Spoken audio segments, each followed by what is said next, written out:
How to fix can't use this folder to protect your privacy, choose another folder error on Android. Now, there's no need for you to worry because the very first thing that you want to do is to use a third-party application so that you can still access that certain folder. So head straight to Google Play Store or any app store that you preferably use because we will be downloading that application. In here, just go to search, and then what you need to search is going to be the rooted solid explorer. So you will see two results right here. You can also try to use the X file manager, but on this video we'll try to use the solid explorer file manager. It actually works the same thing. So once you've successfully installed this application, you just need to simply open this up and then just choose on ground.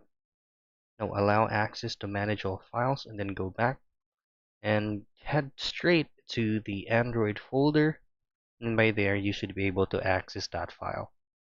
So that is how you fix can't use this folder.